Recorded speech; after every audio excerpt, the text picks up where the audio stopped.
Hello, good morning, students.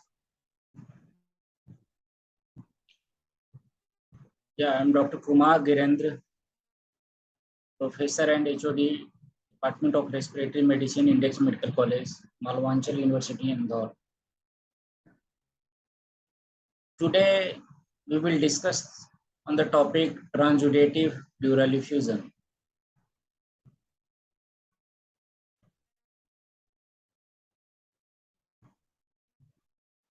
What is the definition of pleural effusion?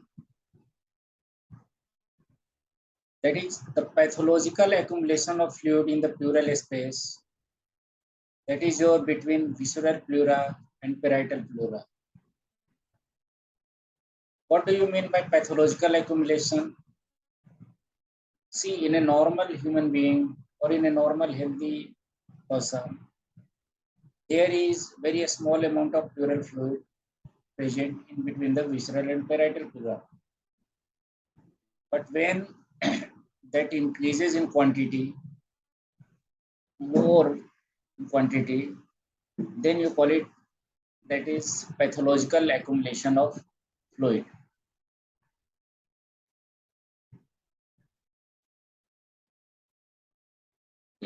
So first we will discuss today the pathogenesis of pleural effusion. When the pleural effusion is formed, see the pleural fluid accumulates when the rate of pleural fluid formation exceeds the rate of pleural fluid absorption. The main factors that lead to increased pleural fluid formation or decreased pleural fluid absorption. See, initially I said that a small amount, that is around 0.01 ml per kg per hour of fluid constantly enters the pleural space from the capillaries in the parietal pleura. And almost all of this fluid is removed by the lymphatics in the parietal pleura, which have a capacity to remove around 0.2 ml per kg per hour of fluid from the pleural space. So again, I will repeat, around 0.1 ml per kg per hour of fluid constantly enters your pleural space from the capillaries in the parietal pleura. And almost all of this fluid is removed by the lymphatics in the parietal pleura, which have a capacity to remove at least 0.2 ml per kg per hour. Okay.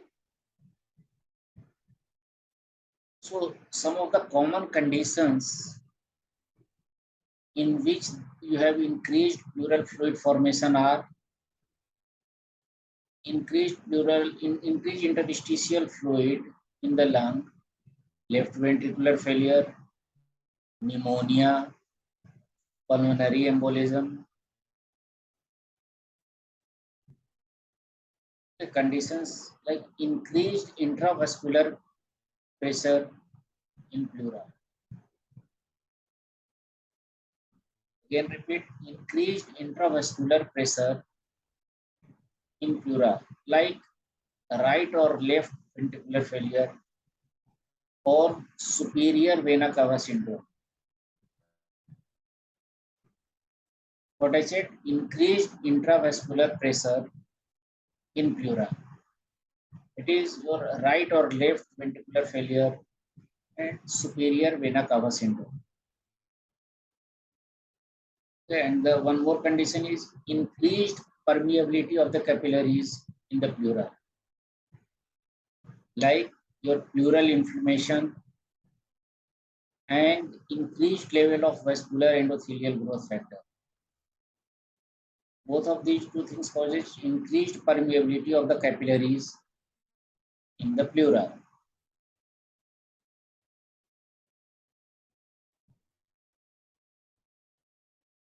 You will also find accumulation of fluid in pleural space in cases like increased pleural fluid protein level. If there is decreased pleural pressure, which you get in a condition like lung atelectasis, or increased elastic recoil of the lung. Again repeating, decreased pleural pressure or lung atelectasis, or we call it increased elastic recoil of the lung.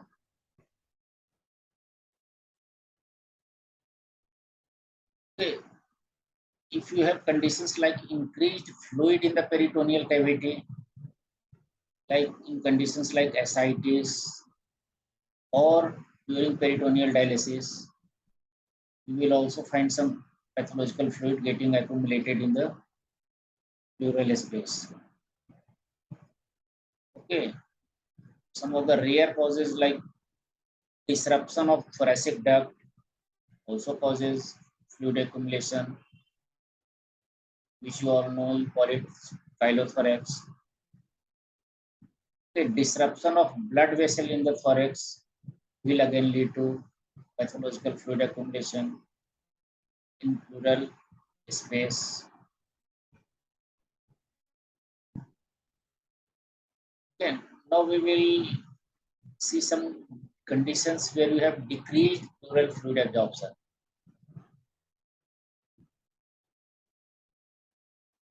Obstruction of the lymphatics draining the parietal pleura. Okay, elevation of systemic muscular pressure, like I mentioned, superior vena cava syndrome, right ventricular failure. In these conditions, the absorption of the pleural fluid is not proper, and which slowly gets accumulated in the pleural space.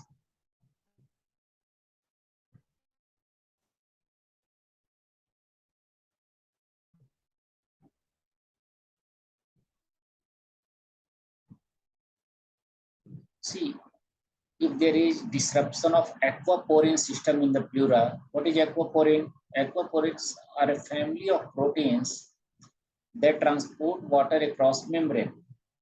So suppose if this system gets disrupted, again you will find fluid in the pleural space.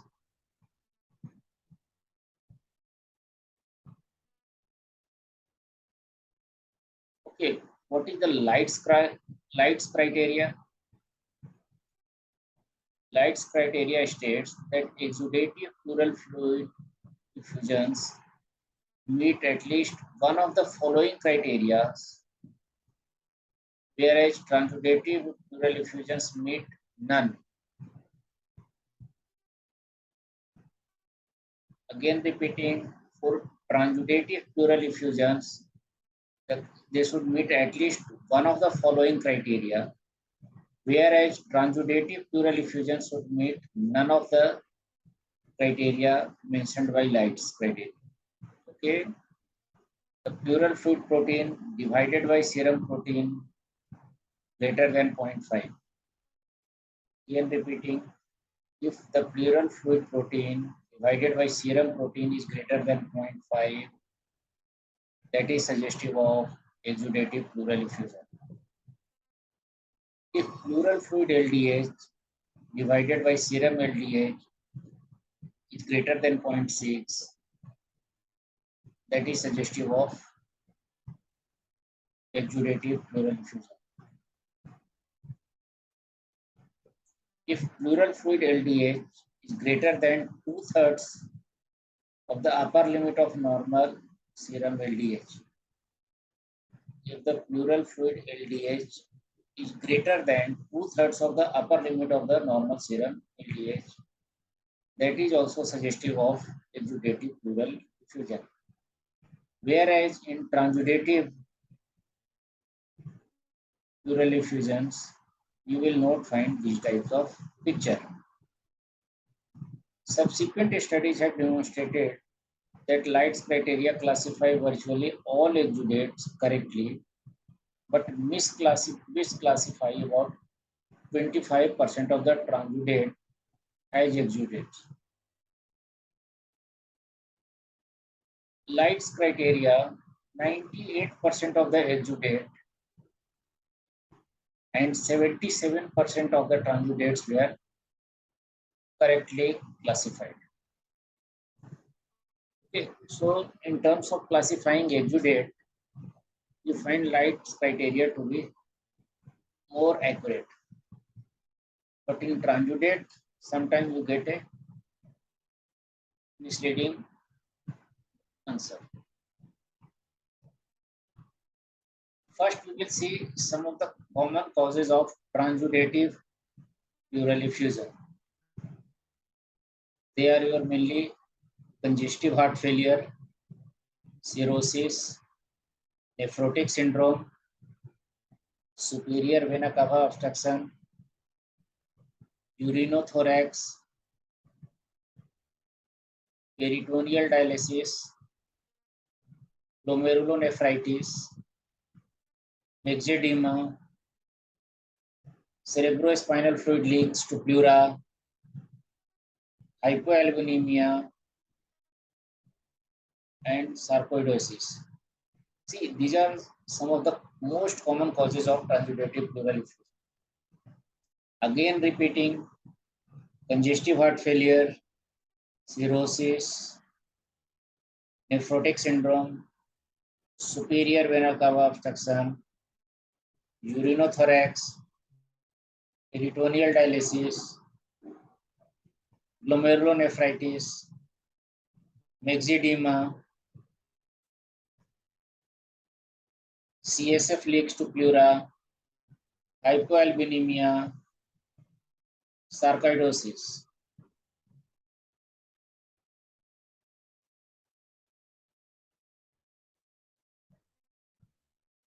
Okay. And the most common and simple investigation which you will do for seeing pleural effusion is your chest X-ray. Okay. So if patient with abnormal chest radiograph and if you are suspecting pleural disease, firstly you have to see whether if there is any blunting of the costophrenic angle or not. Suppose if you find that there is no blunting of the costophrenic angle, means pleural effusion is unlikely.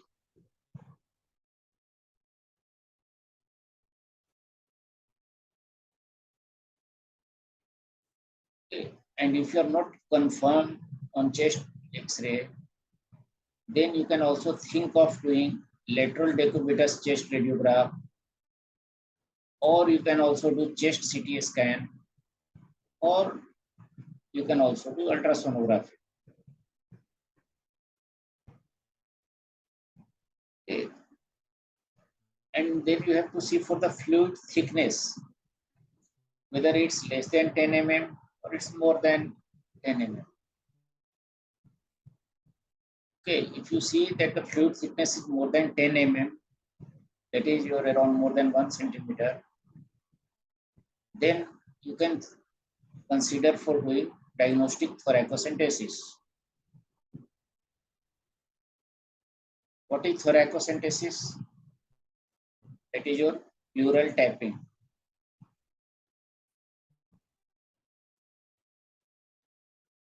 Okay, and once you have done the thoracocentesis, then you have seen the pleural fluid report, and in that you have to see the ratio of the protein of the pleural fluid and of the serum protein, whether it's more than 0.5. You have to see the ratio of the pleural fluid and serum LDH if it's more than 0.6, or if the pleural fluid LDH is more than 2/3 of the upper limit of the normal, then you can think that you are dealing with a possibly exudated type of pleural fluid.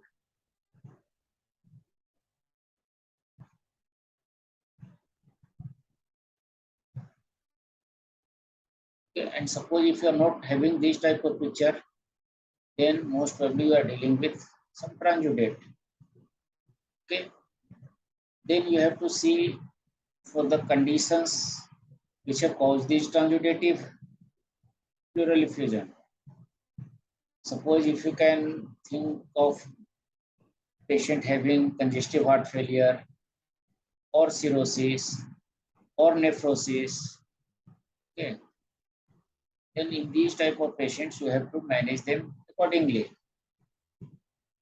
Generally, in case of transudative type of pleural effusion, you will find that the serum pleural fluid protein gradient is more than 3.1.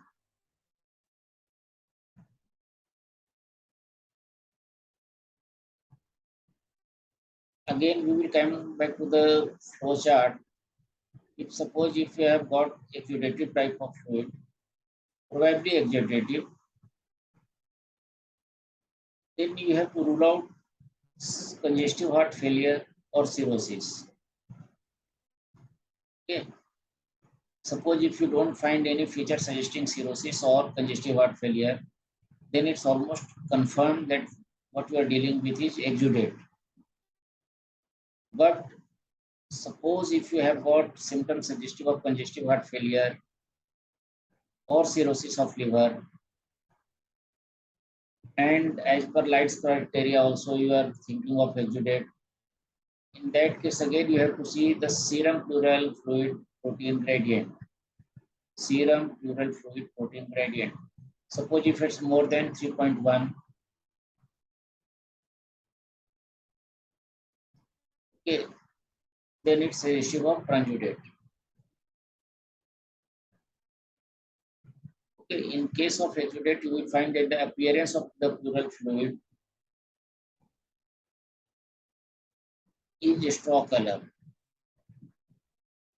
We will also look for the glucose level of the pleural fluid. We will also look for the cytology and differential cells count of the pleural fluid. And most commonly in India, you will see for the marker of TB in these type of exudative pleural fluid which you have removed by thoracocentesis. And where you were suspecting transudative, you have to look for NT or pro-BNP. If it's more than 1500, you have to treat for CHF.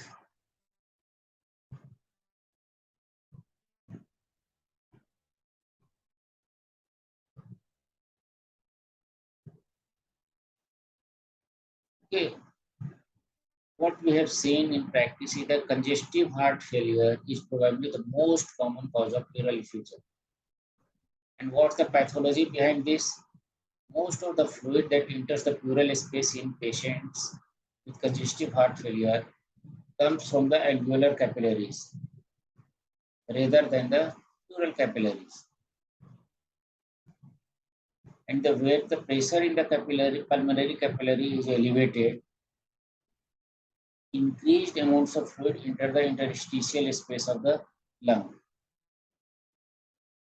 Again repeating, most of the fluid that enters the pleural space in patients with congestive heart failure comes from the alveolar capillaries rather than from the pleural capillaries. And when the pressure in the pulmonary capillary is elevated, increased amounts of fluid enter the interstitial space of the lung. The increased fluid in the interstitial space results in an increased interstitial pressure in the subpleural interstitial space. The fluid then moves from the pulmonary interstitial space across the visceral pleura into the pleural space. There appears to be relatively little resistance to fluid movement from the pulmonary interstitial space across the visceral pleura.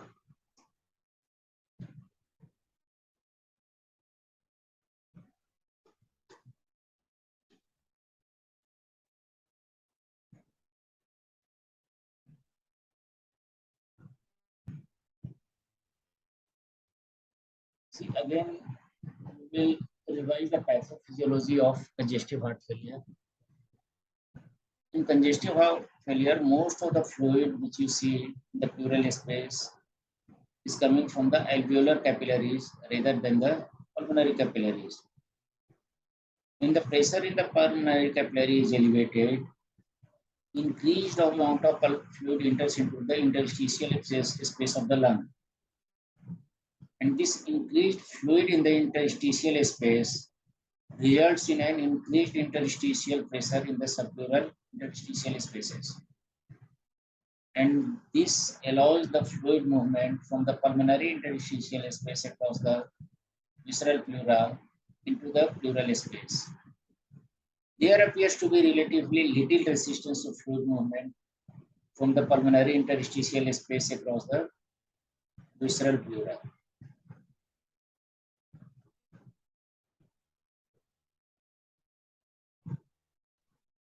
Okay. And what are the commonest clinical manifestation of congestive heart failure? You will find patients complaining of initially exertional dyspnea. That is your dyspnea on exertion. Increasing peripheral edema. Patient will also complain of orthopnea and paroxysmal nocturnal dyspnea. Repeating again, the commonest clinical manifestation of congestive heart failure patients would be dyspnea on exertion, increased peripheral edema, orthopnea, and you can also have paroxysmal nocturnal dyspnea. Physical examination usually reveals signs of both right-sided heart failure with distended neck vein and peripheral edema, and left-sided heart failure with rales. Okay.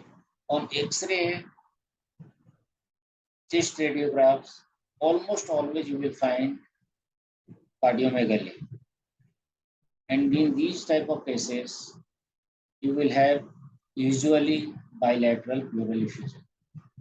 Okay, one side may be more or less, but generally you will have bilateral pleural effusion.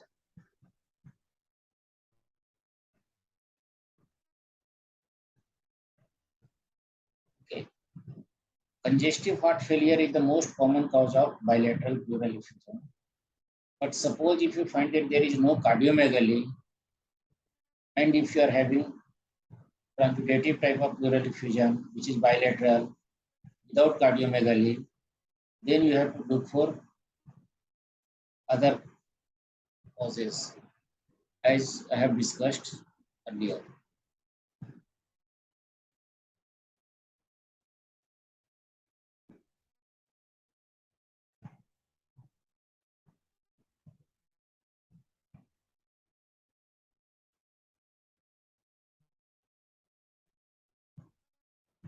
Okay. Suppose if you get a patient whose X-ray is showing pleural effusion, which is unilateral, and patient is also giving you history of febrile episode, febrile illness. If patient is complaining you of pleuritic type of chest pain, and X-ray is not showing you cardiomegaly, then in these type of patients, you must think of doing diagnostic thoracocentesis. Okay, when you should consider doing diagnostic thoracocentesis, if patient is giving you a history of some febrile illness, suppose if you are having the pleural effusion which is unilateral, patient is giving you history of some pleuritic type of chest pain, and you are not having cardiomegaly on X-ray. If the patient has cardiomegaly and bilateral pleural effusion, and if the patient is febrile and does not have pleuritic chest pain, then in these type of patient, we initiate the treatment of congestive heart failure and observe the patient to determine whether the pleural fluid is reabsorbed. if the effusion is not clear or if the effusion does not disappear within a few days, then again we should do a diagnostic for thoracocentesis. Again repeating, suppose if you are having bilateral pleural effusion in a patient who is not febrile,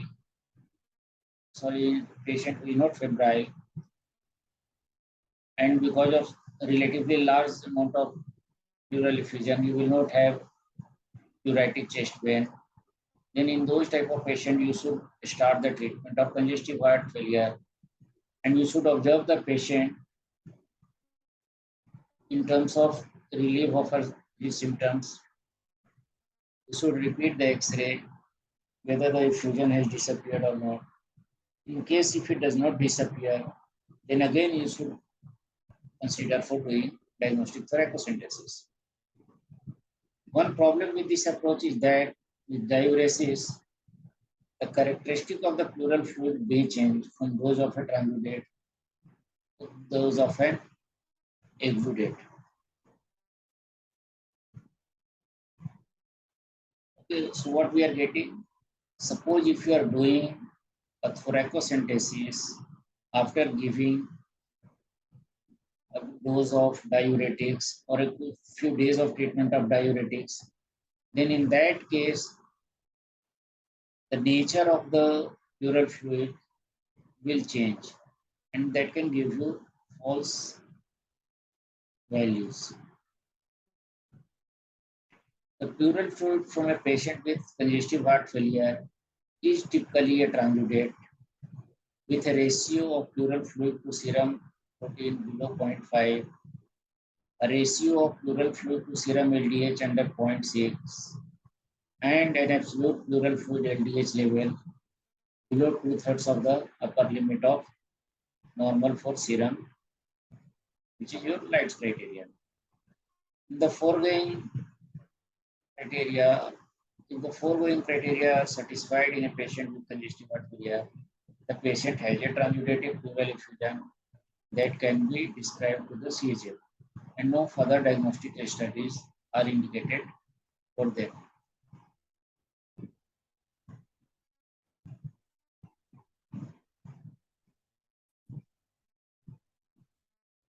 The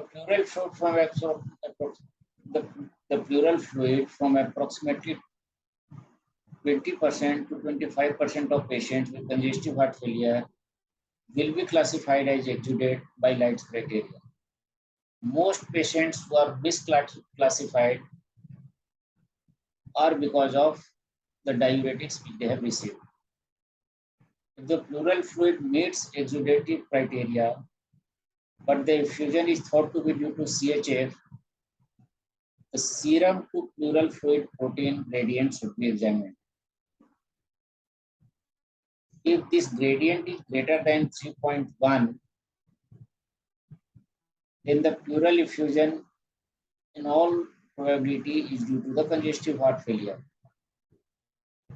and we don't need to do additional diagnostic studies for these type of patients.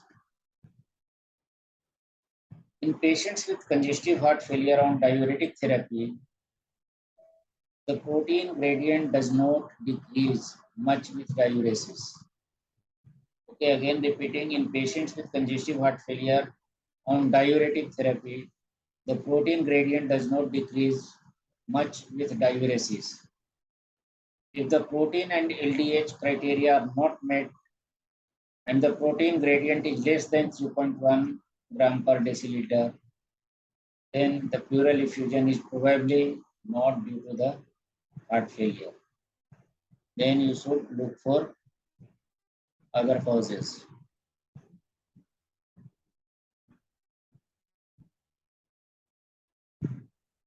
Another test that should be considered for establishing the diagnosis of congestive heart failure is measurement of serum or pleural fluid N-terminal pro-brain natriuretic peptide, that is your NT-proBNP.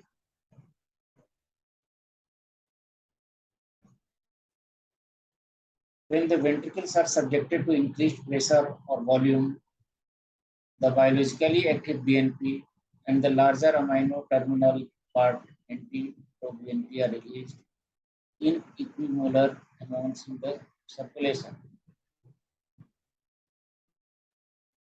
In clinical practice, level of NT-proBNP below 100 picogram per milliliter are thought to be congestive heart failure unlikely, whereas levels above 500 picogram per ml are considered diagnostic of congestive heart failure. So again, I will repeat, like in clinical practice, levels of NT-proBNP below 100 picogram per ml are thought to make congestive heart failure diagnosis unlikely. And suppose if we are having values above 500 picogram per ml, then we should consider congestive heart failure as your diagnosis. It should be noted that serum BNP levels are increased with acute pulmonary embolism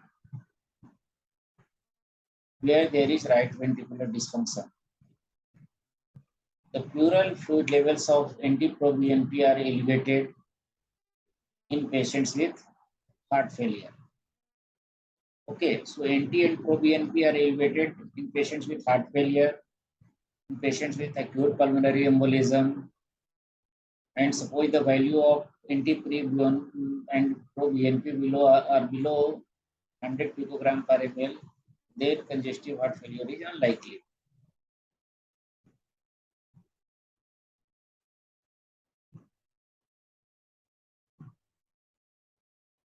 Now we will see the treatment part. The preferred treatment of pleural effusion secondary to heart failure is to treat the heart failure with digitalis, diuretics, and after load reduction.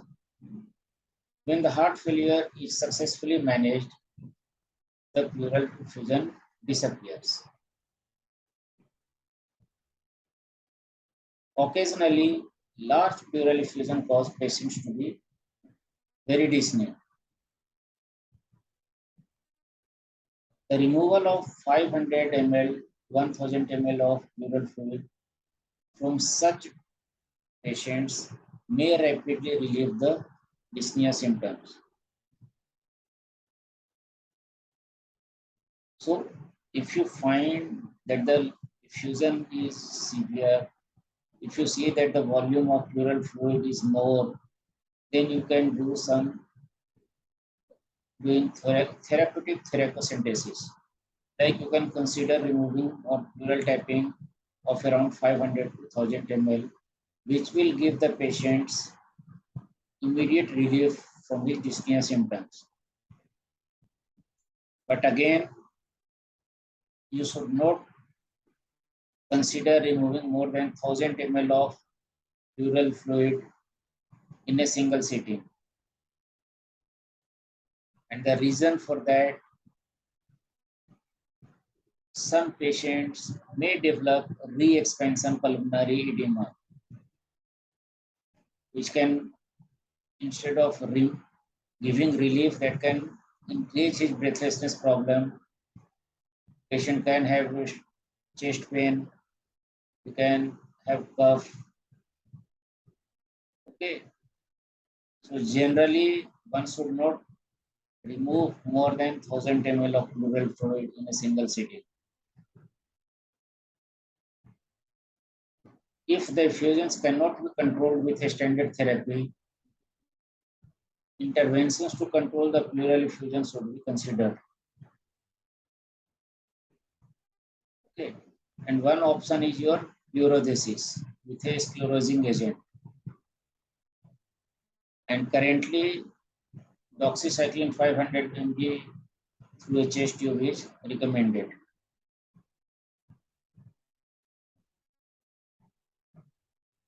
Bleomycin is not recommended in this situation because it is not an effective agent.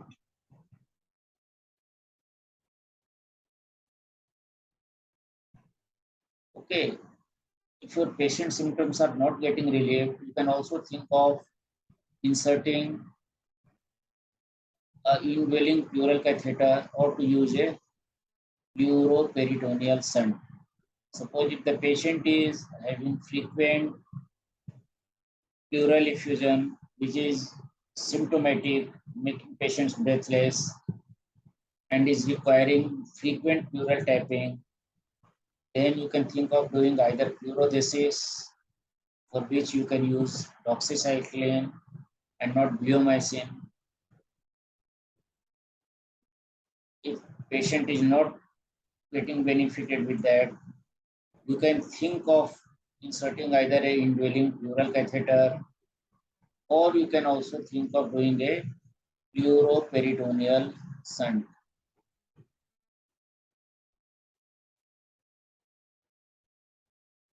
Hepatohydrothorax.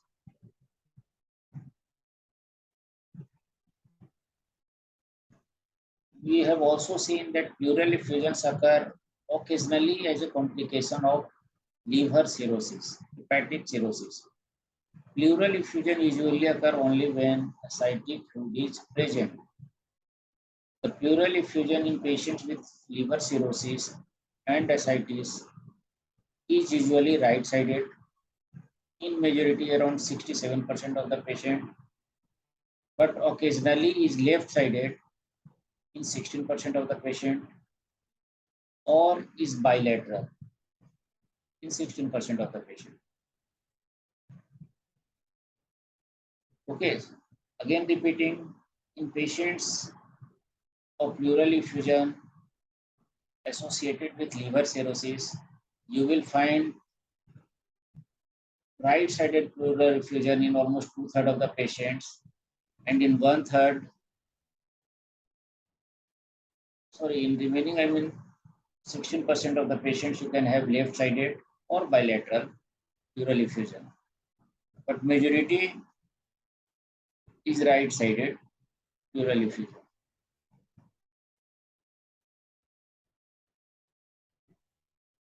And what is the pathophysiology for liver cirrhosis related pleural effusion?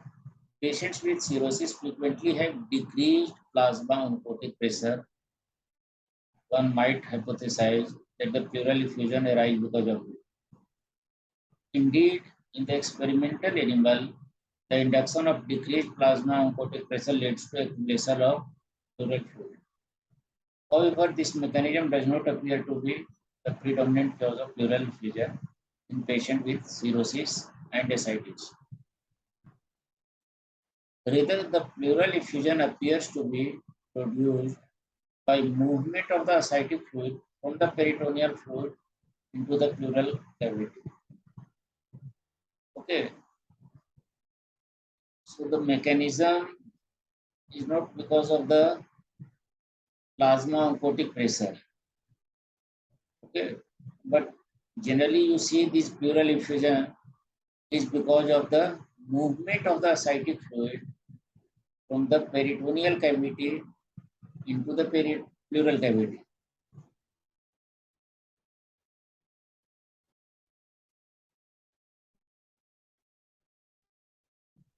A study done by Lieberman and his team suggests that fluid passes directly from the peritoneal to the pleural cavity through pores in the diaphragm. These researchers introduced 500 to 1000 ml of air in the peritoneal cavity of 5 patients with cirrhosis, ascites, and pleural effusion. In all 5 patients, a pneumothorax developed 1 to 48 hours after the induction of the pneumoperitoneum. Okay, so what these researchers do, they introduced 500 to 1000 ml of air into the peritoneal cavity of 5 patients with liver cirrhosis, ascites, and pleural effusion. Okay, so this air was introduced into the peritoneal cavity. And what these researchers found that the pneumothorax developed in 1 to 48 hours after the induction of the pneumoperitoneum. So that suggests that this air has traveled into the pleural space through the diaphragmatic pores. From the foregoing study, it is evident that the pleural fluid in these patients originate from the ascitic fluid.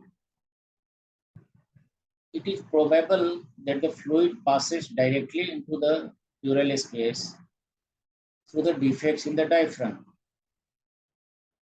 In the patients with tense ascites and increased intra-abdominal pressure, the diaphragm may be stretched, and that can cause microscopic defects. The increased hydrostatic pressure in the ascitic fluid results in a one-way transfer of fluid from the peritoneal to the pleural cavity. To find these type of cases when the ascites is large, tense, your diaphragm is distended, your diaphragm is stretched, causing microscopic defects in the diaphragm. The increased hydrostatic pressure in the ascitic fluid results in a one-way transfer of the fluid from the peritoneal to the pleural cavity.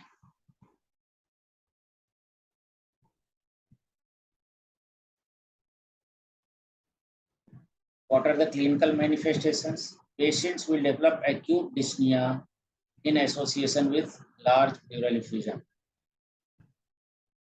The large effusion occurs because the diaphragmatic defect permits fluid to flow from the peritoneal into the pleural cavity until the pleural pressure approaches the peritoneal pressure. Hepatic hydrothorax is much more common on the right side than on the left side. It is thought that the hydrothorax is more common because of the right hemidiaphragm is more likely to have embryological defects.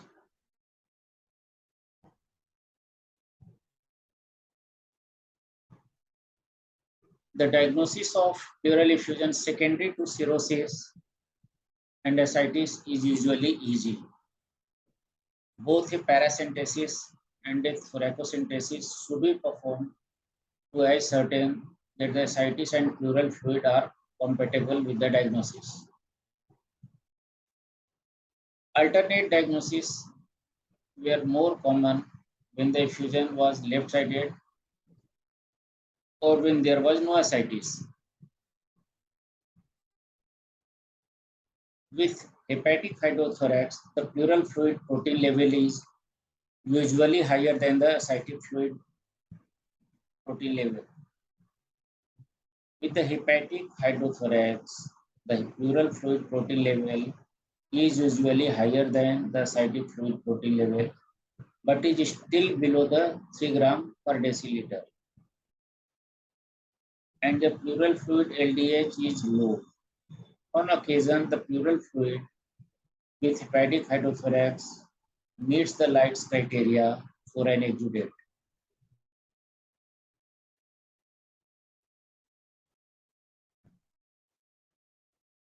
Okay, in these type of patient, you should also do a mileage level of the fluid, and you should also do cytological examination for both fluid specimen to rule out pancreatic ascites or malignant disease. In patients with cirrhosis, ascites, and pleural effusion, it is important to be aware of the possibility of spontaneous pleural infection, which is somewhat analogous to spontaneous bacterial peritonitis.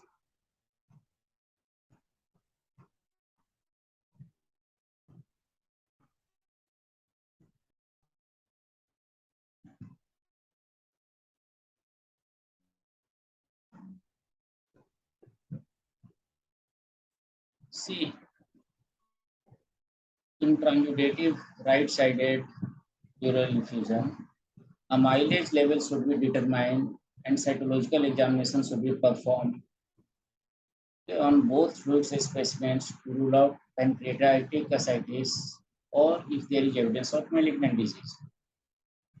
In patients with cirrhosis, ascites, and pleural effusion, it is important to be aware of the possibility of spontaneous pleural infection, which is somewhat analogous to the spontaneous bacterial peritonitis. Okay, so you have to keep an eye open for that also. If you find that the patient has started having fever, if patient is having leukocytosis, then you can think of the pleural effusion should be becoming infective.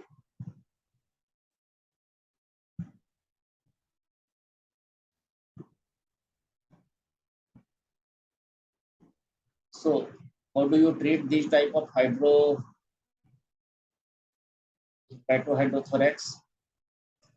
The management of pleural effusion associated with cirrhosis and ascites should be directed toward treatment of ascites because the hydrothorax is an extension of pleural fluid, peritoneal fluid. The patient should be put on a low salt diet and diuretics should be administered. The best diuretic therapy appears to be the combination of furosemide and spironolactone. The initial dose of furosemide is 40 mg and spironolactone is 100 mg. This combination appears to have the optimal ratio for the two diuretics. The doses can be increased up to 160 mg of furosemide and 400 mg of spironolactone daily. Serial therapeutic thoracocentesis are not indicated because the pleural fluid rapidly reaccumulates. Okay, so these type of pleural effusion which have arisen because of ascites, you should not do repeated thoracocentesis. You can think of doing thoracocentesis once if the patient is dyspneic. Okay, but generally if you treat the ascites part, the pleural effusion related to this will also settle. And suppose if you are not treating that ascites part properly, doing thoracocentesis once or twice will have no meaning because that fluid will reaccumulate again and again.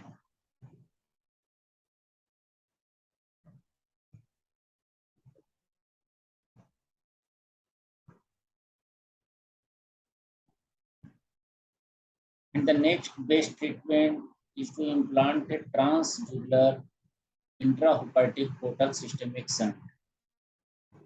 A recent randomized controlled study demonstrated that TIPS was superior to serial thoracocentesis in patients with refractory ascites.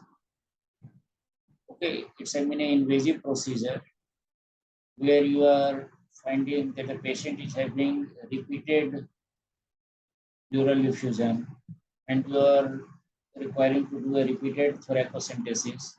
Then in this type of patient, you can think of implanting a transjugular intrahepatic portal systemic shunt. Okay, few patients are refractory to salt restriction and diuretics and remain symptomatic from the presence of large peritoneal effusion. Okay, these type of patients should be considered or given the choice of liver transplantation. Although it's not a very common thing and it's not very routinely available, but the patient should be given that choice.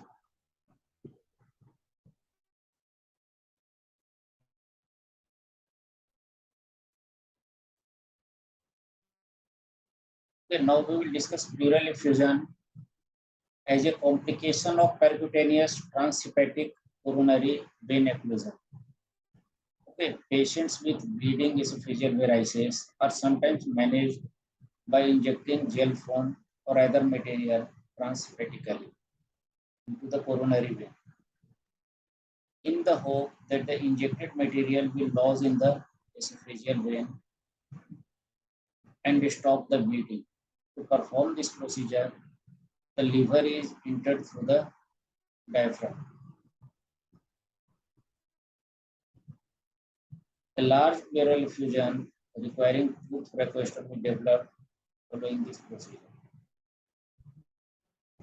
On several occasions, pleural fluid rapidly accumulates after this procedure in patients who had ascites before the procedure. Pleural effusion arose because the hyperogenic diaphragmatic defect allowed the ascitic fluid to flow into the pleural space. Pleural effusion may also appear by the same mechanism after percutaneous transhepatic cholangiography.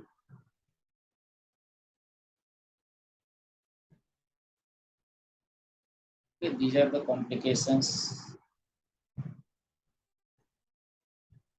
Okay, most of the time, patients who are going peritoneal dialysis for chronic kidney problem, they also tend to develop pleural effusion. Okay,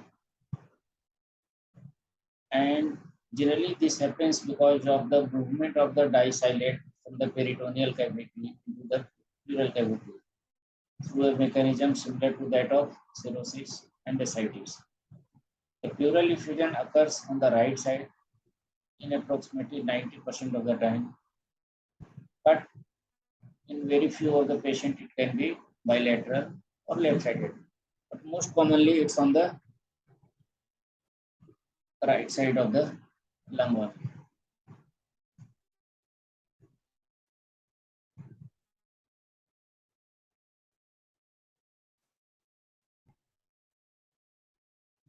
Okay. The diagnosis of pleural effusion secondary to peritoneal diagnosis is usually very easy.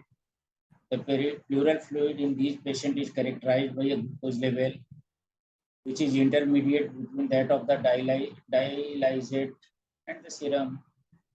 Protein level is below 3 gram per deciliter and a low LDH level of less than 100, which is higher than that in the peritoneal dialysate. Okay, so generally, you can diagnose this type of patients who are on CAPD and developing right-sided pleural effusion. Okay, then you can easily think of these conditions.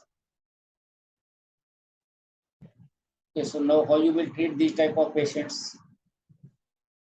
Right-sided pleural effusion generally arising out of these CAPD patients.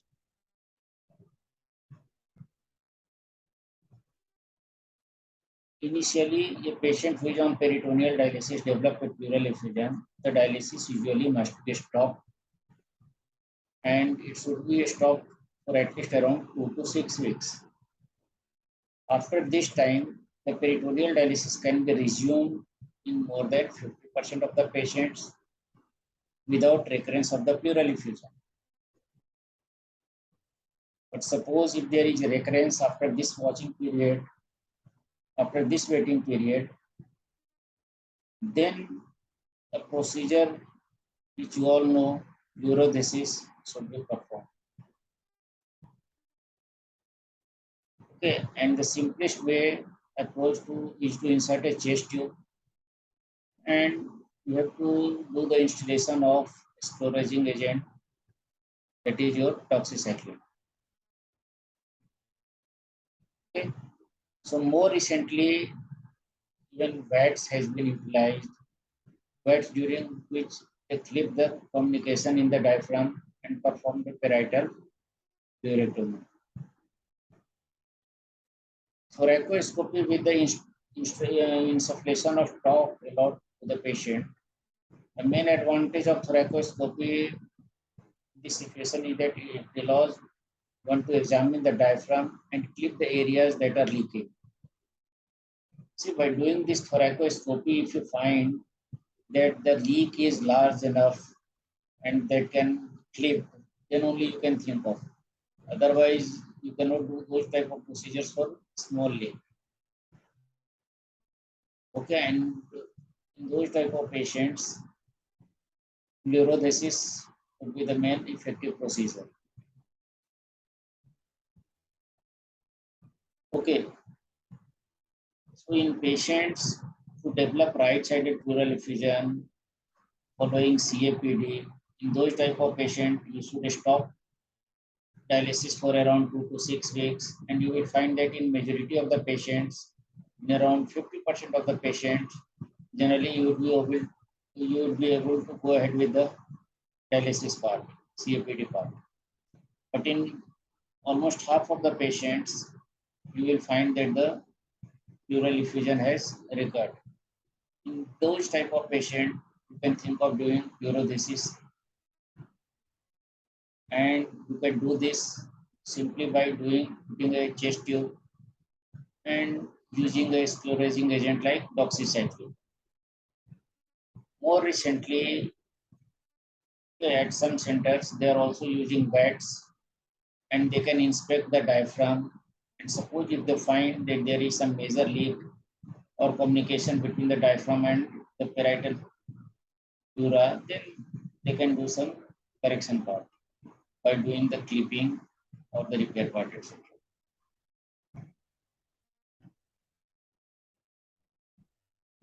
Okay, nephrotic syndrome. Pleural effusion is common in patients with nephrotic syndrome. With the nephrotic syndrome, the pleural effusion are usually bilateral and are frequently in infrapulmonary in location. The mechanism responsible for the transudative pleural effusion associated with the nephrotic syndrome is probably the combination of decreased plasma oncotic pressure and increased hydrostatic pressure. The increased hydrostatic pressure is due to salt retention, producing hypervolemia. Okay, so in nephrotic syndrome, what you will find, the patient would be having high creatinine level. Okay, the effusion in these type of patient is generally bilateral, and the mechanism for this is that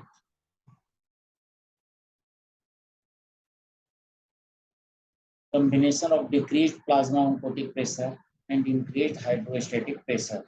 The increased hydrostatic pressure is due to salt retention producing hypervolemia.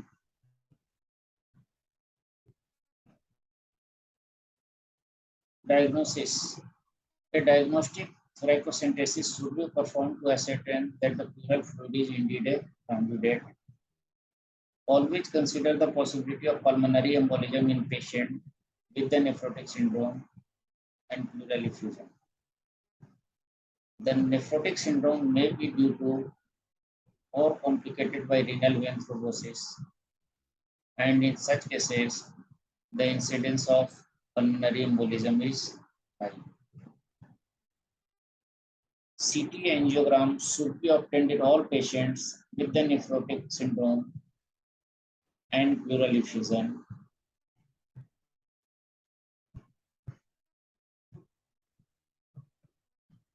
And how do you treat these type of patients? The treatment of the pleural effusion associated with the nephrotic syndrome should be aimed at decreasing the protein loss in the urine, to increase the plasma protein, and to decrease the decreased extracellular volume. This is best accomplished by administering diuretics in conjunction with a low sodium diet, angiotensin converting enzyme inhibitors, and using NSAID agents cautiously. Again, in these type of patients, serial therapeutic thoracocentesis should not be performed because they only further deplete the protein stores. In selected individuals who are symptomatic from the pleural effusion, one should consider a pleurodesis with a sclerosing agent.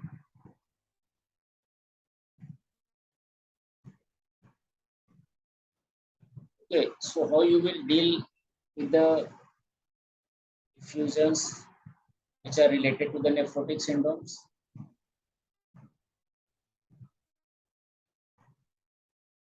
Okay, the best treatment would be to give diuretics in conjunction with low sodium diet. You can use ACE inhibitors if your BP is permitting. You have to use NSAID judiciously. Serial therapeutic thoracosynthesis are not recommended. Okay, because that will further deplete the protein stores.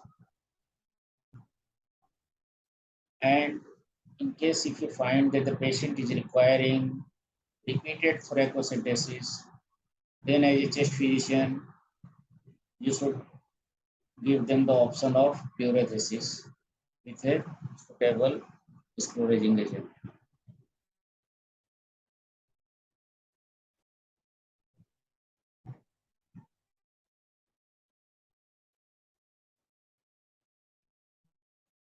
Okay, the next condition we will discuss pulmonary veno-occlusive disease. It is characterized pathologically by evidence of repeated pulmonary venous thrombosis. Pulmonary veno-occlusive disease, as the name suggests, it is characterized pathologically by evidence of repeated pulmonary venous thrombosis. The characteristic histologic feature of pulmonary veno-occlusive disease is obstruction of pulmonary venules and veins by intimal fibrosis. Intravascular fibrous septa are nearly always present. The etiology of this disease is unknown and may be related to more than one source of mechanism.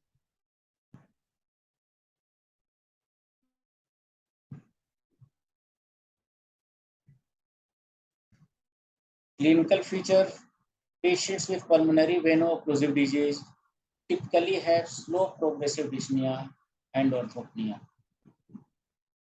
punctuated by attacks of pulmonary edema. And physical examination in these type of patients will reveal signs of pulmonary hypertension. Small pleural effusion are present in a significant fraction of these type of patients.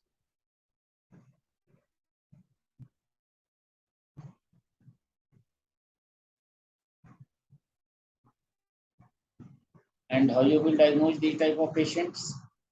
When a pleural effusion is seen in a patient with pulmonary hypertension, the diagnosis of pulmonary veno-occlusive disease should be considered. Although patients with pulmonary hypertension and right heart failure may also have pleural effusions.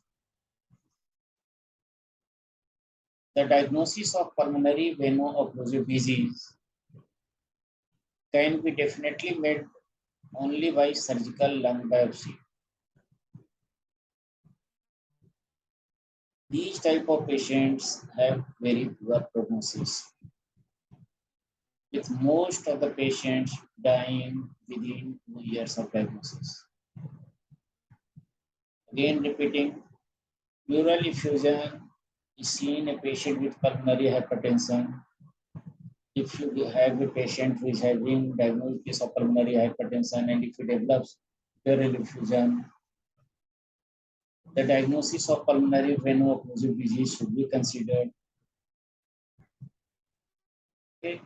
The diagnosis of pulmonary veno-occlusive disease can only be confirmed by surgical lung biopsy, which is very difficult to perform. And the prognosis of this type of patient is not very good. Many of them do not survive for more than 2 years.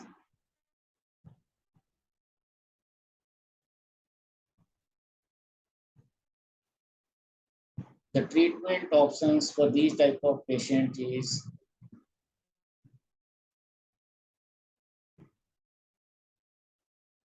definitive treatment is Again, your lung transplantation. The only treatment that significantly improves the prognosis of patient with pulmonary veno-occlusive disease is your lung transplantation. Patients with pulmonary veno-occlusive disease who are treated with agents for pulmonary hypertension frequently develop pulmonary edema.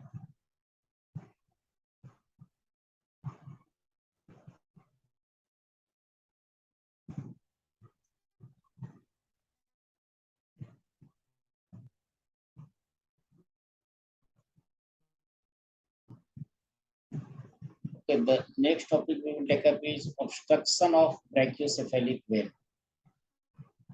Obstruction of the brachiocephalic vein can also lead to pleural effusion. The pleural effusion fluid is borderline transudate in these type of cases. Brachiocephalic vein occlusion was due to an intrathoracic goiter or thrombosis of the vein due to a central venous catheter or a hemodialysis catheter. Okay.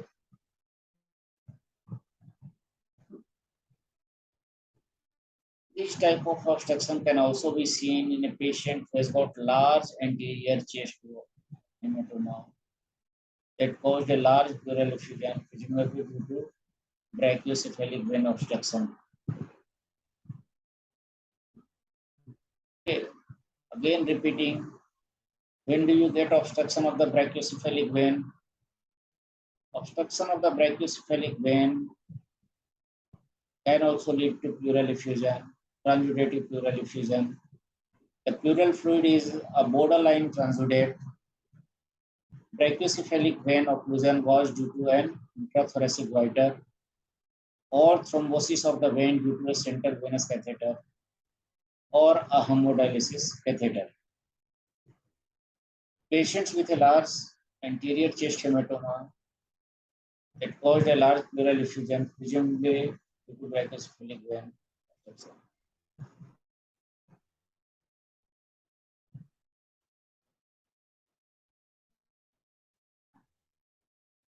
The next topic we would be considering is your urinothorax. Urinothorax. The pleural effusion can develop when there is a retroperitoneal urinary leakage secondary to urinary obstruction.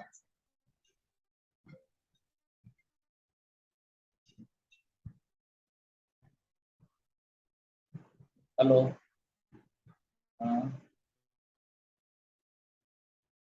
आ रहे हैं थोड़ी देर में आ रहे हैं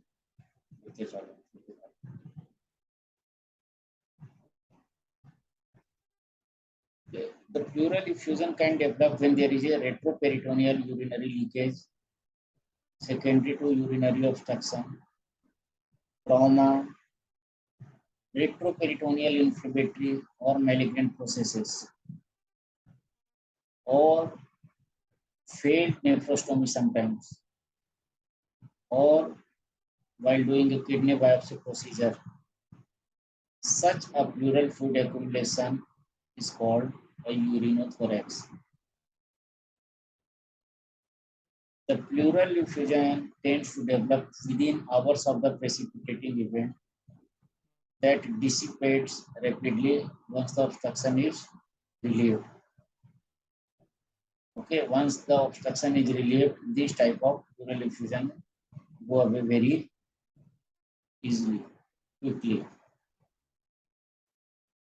Urine moves retroperitoneally into the pleural space. There appear to be two distinct categories of urinothorax.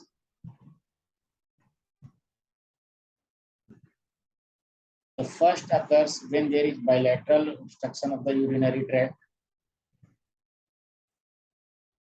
and the second one occurs when there is a trauma to the urinary tract. Okay, when the urine leaks into the retroperitoneum, it develops urinothorax. And once the cause is corrected, these type of pleural effusion, urinothorax, go away very rapidly.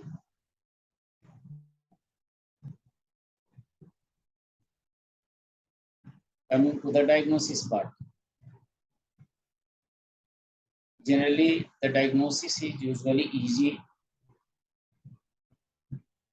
after going through the history of these type of patients.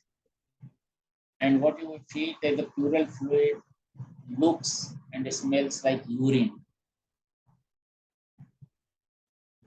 Okay. And on doing biochemical investigation, you will find that the protein level would be less than 1 gram per deciliter.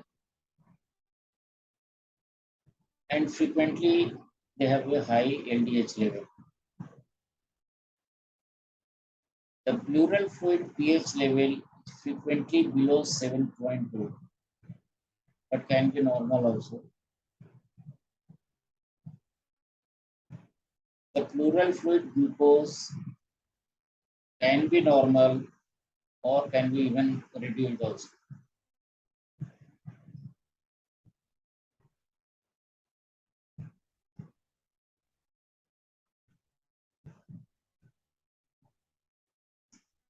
The confirmation of the diagnosis of these type of urinothorax can be done by simultaneously measuring the pleural fluid and creatinine level.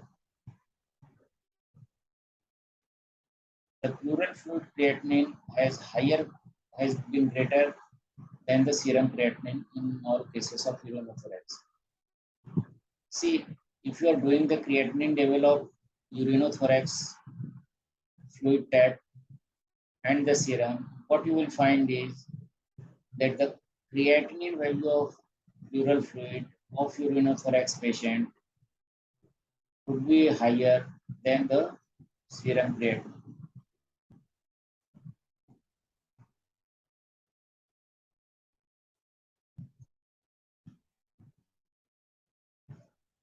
Okay.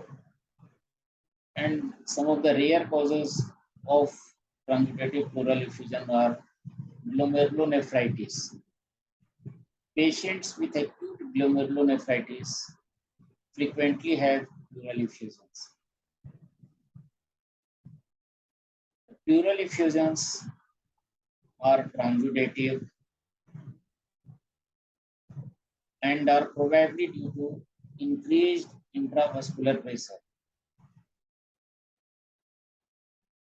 because most patients have cardiomegaly or peripheral edema in addition to the pleural effusions.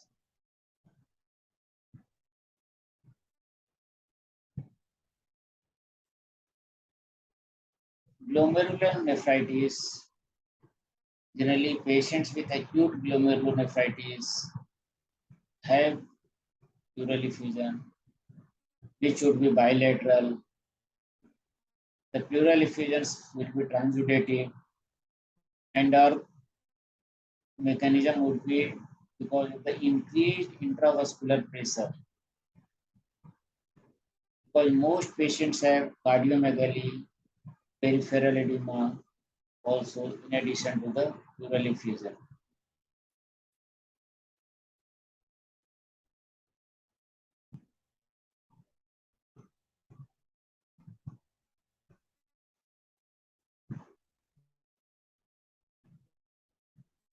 Okay, myxedema. Pleural effusion occasionally occurs as a complication of myxedema also.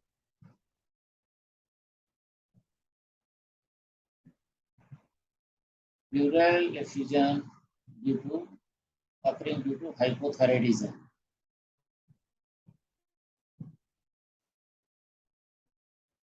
It was believed that the pleural effusion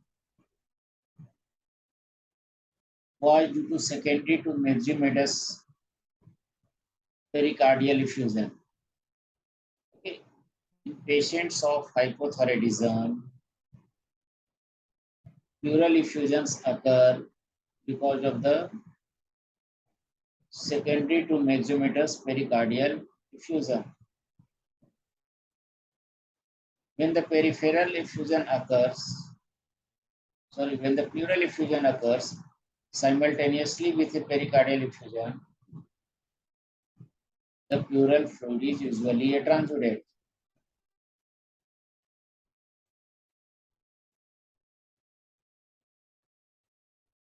Okay. So if you are having the pleural effusion, which is occurring simultaneously with a pericardial effusion, generally in this case the pleural fluid is usually a transudate. But suppose if you are having isolated pleural effusion secondary to hypothyroidism, then that can be either exudate or transudate.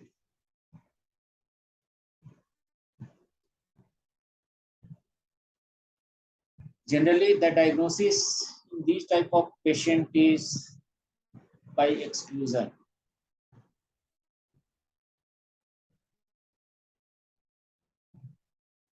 And the treatment for pleural effusion associated with myxedema is thyroid replacement.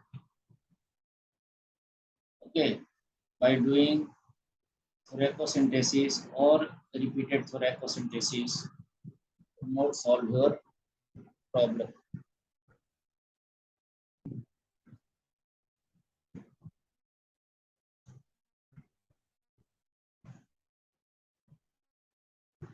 Okay, so now we will discuss the leakage of cerebrospinal fluid into pleura. Cerebrospinal fluid can collect in the pleural space, and it can also produce a pleural effusion. This generally we find it. This occurs commonly following ventriculopleural shunting, but it can also occur when a ventriculoperitoneal shunt migrates to the pleural cavity. Okay, these ventriculopleural shunting and ventriculoperitoneal shunting, these type of procedures are done when the patient is having raised ICT and where they have to do these type of shunting procedure by neurosurgeon in some selective patients. So there also you can have some leakage of CSF into the pleura. Okay, and other causes of subarachnoid pleural fistula include penetrating and non-penetrating trauma. Okay. The diagnosis is suggested by the characteristic of the pleural fluid, which appears to be CSF-like. The fluid is absolutely clear and colorless, and the protein level is very, very low.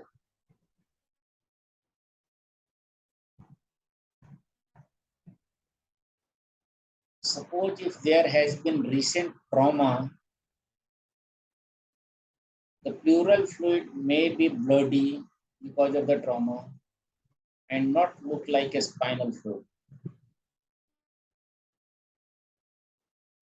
If there is doubt about the diagnosis, measurement of the pleural fluid beta-2 transferrin is useful because only CSF contains this molecule. Okay. When the pleural fluid is not clear and you are suspecting CSF leak into the pleura, okay, then this beta-2 transferrin level is very useful because this beta-2 transferrin level is a molecule that is contained only by CSF. So if that is present in the pleural fluid, that is suggestive of some leakage of the CSF. Sometimes this diagnosis can be made by radionuclide cysternography. Procedures generally done by radiologists.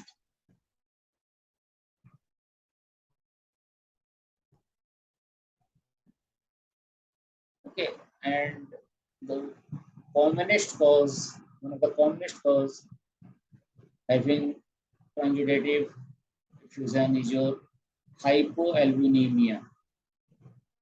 Okay.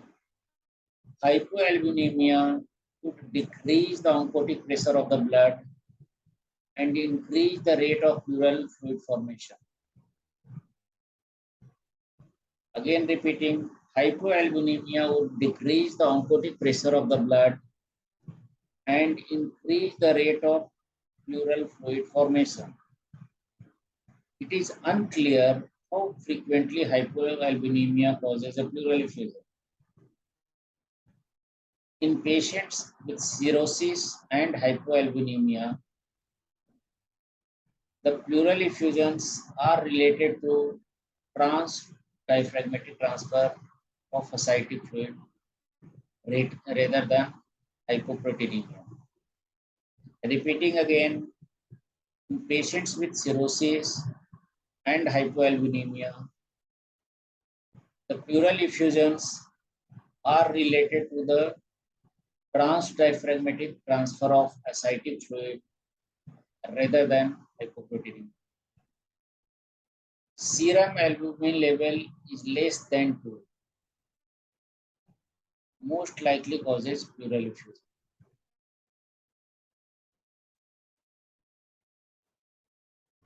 And it has been found that almost 8% of effusions occurring in patients in a medical intensive care unit are due to a hypoalbuminemia, which is a very significant number. And treatment for this is correction of hypoproteinemia. Okay, so we will discuss again hypoalbuminemia. Hypoalbuminemia would decrease the oncotic pressure of the blood and increase the rate of the pleural fluid formation.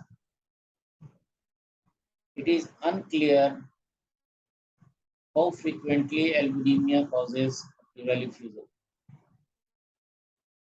In patients with cirrhosis and hypoalbuminemia, the pleural effusions are related to transdiaphragmatic transfer of ascitic fluid rather than hypoproteinemia.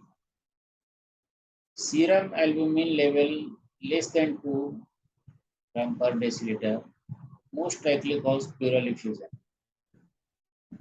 8% of the effusion occurring in patients in a medical intensive care unit are because of hypoalbuminemia.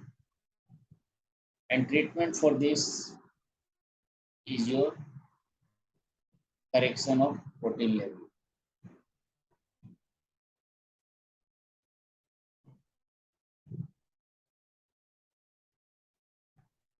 Pulmonary embolus. Approximately 20% of the pleural effusion that occur with pulmonary embolization are transudative. In a recent study, the pleural fluid with pulmonary embolism was exudative. Okay, and some of the other conditions causing your transudative effusions are your Meigs syndrome, superior vena cava obstruction, sarcoidosis, etc.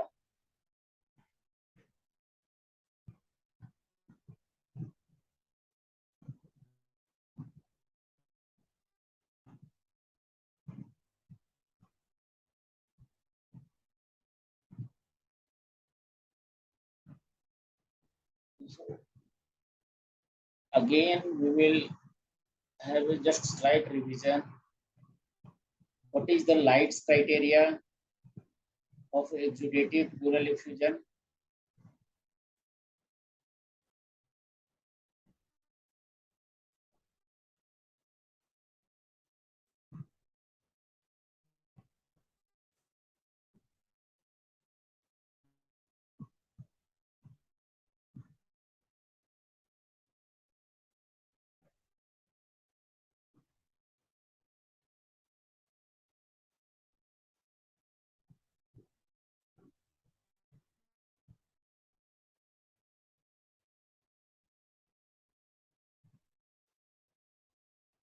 So we will revise few important things. The pathogenesis of pleural effusion. Pleural fluid accumulates when the rate of pleural fluid formation exceeds the rate of pleural fluid absorption. The main factors that lead to the increased pleural fluid formation or decreased pleural fluid absorption. Normally, a small amount of just say around 0.01 ml per kg per hour of fluid is constantly entering into the pleural space from the capillaries in the parietal pleura. It's a continuous process.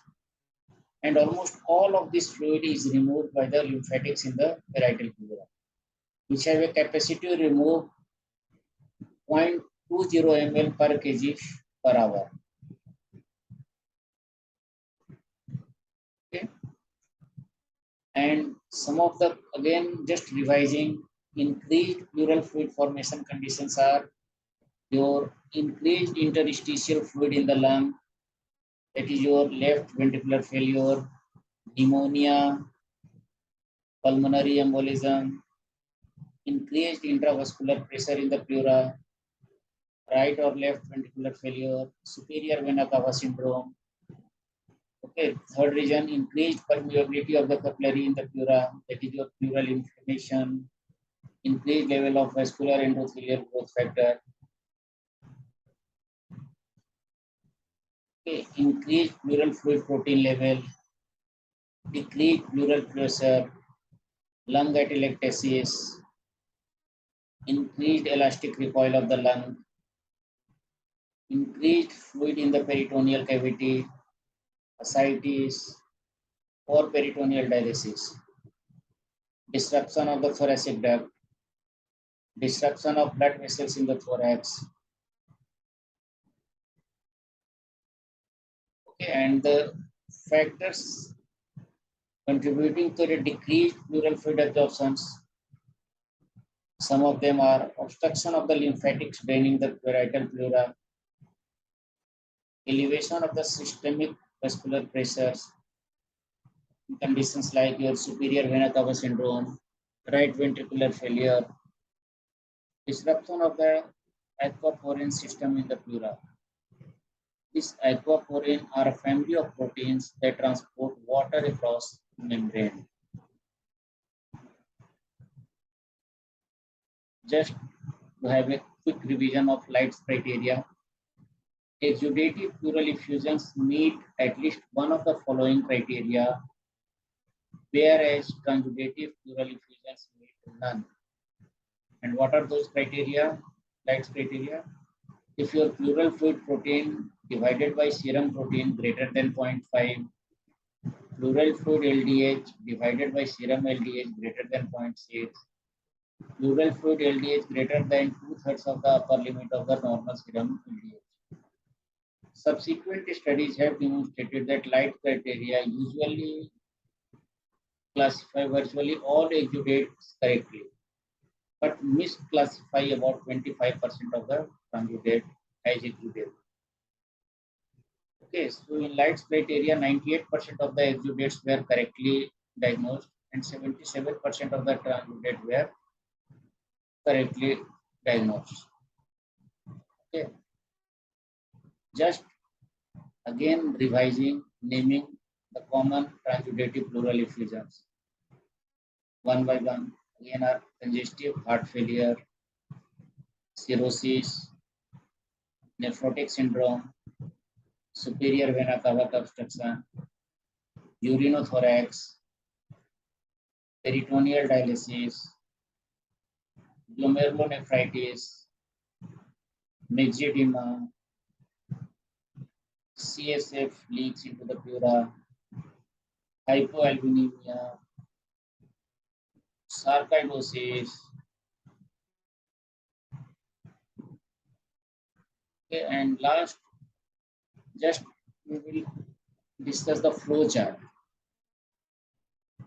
Okay, if you see the X-ray, chest radiograph, and if you are suspecting some pleural disease, then first of all you have to look for the postophrenic angle. Okay, suppose if there is a blunting of costophrenic angle, then the chances of pleural effusion are present. Suppose if there is no blunting of the CP angle, then the pleural effusion is ruled out. Okay. Later, once you have seen that the blunting of the CP angle is present, then you can ask for a lateral decubitus chest radiograph, or if possible, you can get a chest CT scan done, or you can get a ultrasound done. And suppose if you find that the fluid thickness is more than 10 mm, okay. Suppose if it's less than 10 mm, then you have to just observe the patient how things go. And if it's more than 10 mm, then you should consider of doing diagnostic thoracosynthesis. And from whatever the fluid which you have aspirated, you have to see whether it's exudative or transudative, as discussed earlier. Okay, suppose if it's not exudative, then it has to be transudative. In transudative, we have to see if the patient has received diuretics or not. Because by Light's criteria, some of the patients of cirrhosis and nephrosis, those are mislabeled as exudate. Okay, in these type of patients, you can look for serum pleural protein gradient. Suppose if it's more than 3.1, then that is suggestive of transudative. Okay, in these type of LVA patients, you can also try getting anti-proBNP done. Suppose if it's more than 1500, again it's clearly suggestive of transudative. Okay. And if you are thinking that the fluid is exudative, you have to especially rule out most commonest conditions, tuberculosis. For that, you have to see for plasma glucose level, okay, LDH level, ADA level. Okay. Simultaneously, you should also get cytology and differential cell count also done. Okay. So, thanks a lot, and try to revise the things properly.